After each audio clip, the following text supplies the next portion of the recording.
Welcome back, everyone. Thank you for tuning in. For the past couple of days, all eyes have been on the Shanghai Cooperation Organization, or SCO summit, that took place from August the 31st to September the 1st. The annual summit has brought together leaders from more than 20 nations, representing half the world's population, believe it or not, to discuss not only regional cooperation, but also the very future of global governance.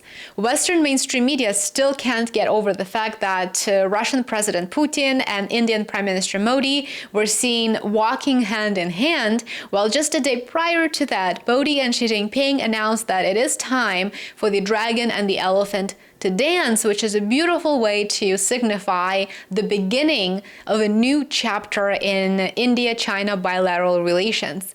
But beyond the SCO sessions, which we will discuss in greater detail in just a second, the event also includes ceremonies commemorating the 80th anniversary of the victory over militarist Japan and the end of World War II.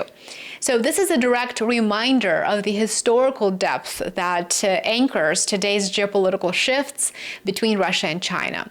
The SCO summit aimed to adopt a new development strategy for the SCO through 2035, to sign multiple cooperation agreements, and on top of that, to map out a collective approach to modern global challenges. In the media, we already see reports indicating that the SCO ushered in a new world order, and it is a quite challenging task to argue with that, because it is true. According to experts, the scale and the vision of this year's SCO summit marked an unprecedented achievement for the organization. It brought together over 20 world leaders and delegations from more than 30 countries. Many now acknowledge that this year's summit is a strong signal that the SCO is no longer a regional bloc. It is a truly rising force in global affairs. The appeal of the SCO, according to experts, lies in the structure of the organization. Unlike many Western-led alliances, the SCO is based on the principle of non-interference, mutual respect, and equality among member states. It also offers an alternative model of international cooperation, one that resonates very strongly with many countries in the global south. Many members of the SCO are members of the BRICS Economic Alliance, by the way. Since its founding in 2001, the SCO has grown from just 6 to 10 full members, and today it also includes 2 observer states and 14 dialogue partners. Its members stretch across Eurasia, from China and Russia to India, Pakistan, and Iran, and these are countries with very different ideologies, but they do have shared interests in the emerging multipolar world. So there's a lot that binds them already.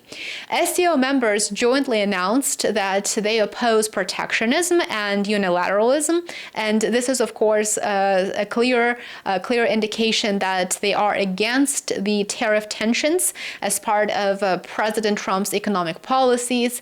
Now, ahead of the summit, Russian President Putin commented that the SCO must now take a major step forward, and it certainly did. He said that the organization needs, quote, a powerful new dynamic and greater capacity to respond to the pressing challenges of our era. And so that includes not only security threats, but also economic instability, technological gaps, and humanitarian concerns. And those ambitions are reflected in the summit's agenda. The outcome of the summit was the adoption of the Tianjin Declaration and an updated SCO development strategy to 2035. Russia's ambassador to China also confirmed that around 20 key documents were set to be signed, and they covered regional security, economic collaboration, and cultural and humanitarian ties. So you see that this is very, very broad in scope and covers a variety of areas, not just economic cooperation, not just security cooperation, but truly sort of a very wholesome agenda.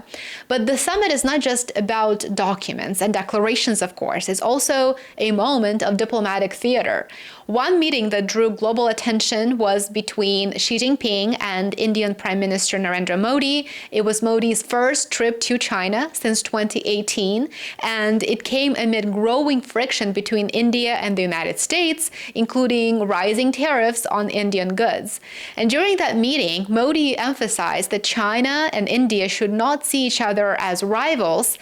Xi then echoed that sentiment, and he stated that in a world that is filled with conflict and chaos, the two Asian countries must be, quote, friends and partners, so that the dragon and the elephant can dance together, using Xi Jinping's words.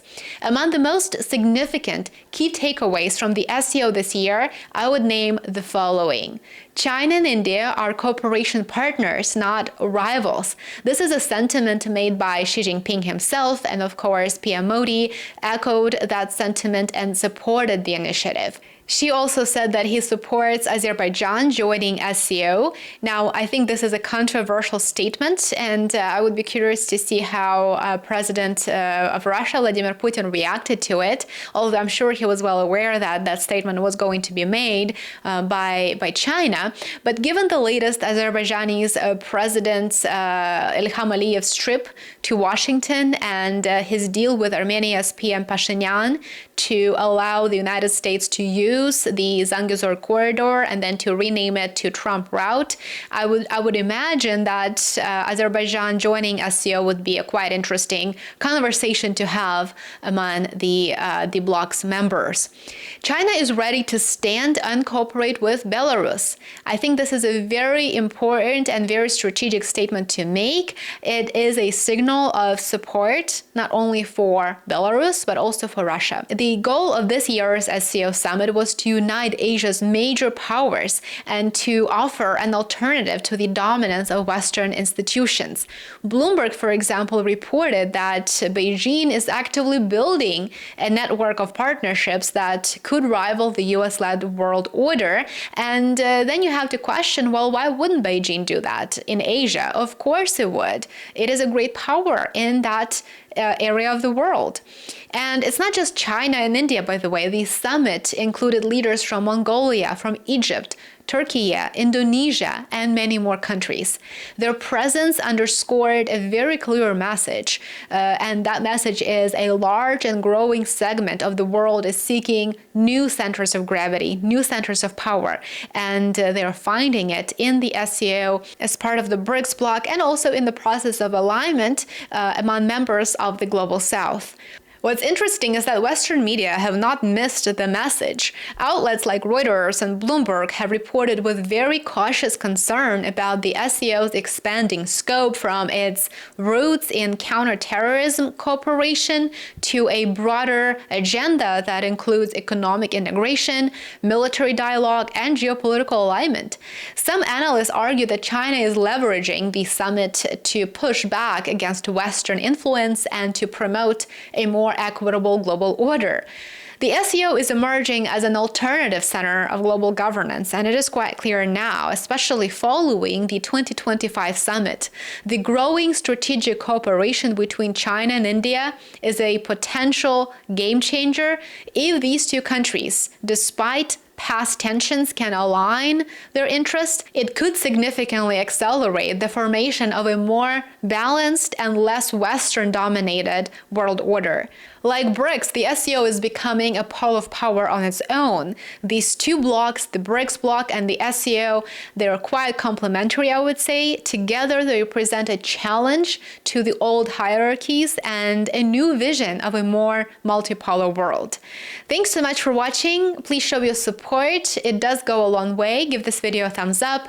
Consider sharing it and subscribe on YouTube, Substack, and Patreon. I would love to see you there. I'll see you back here on my channel tomorrow. Take care.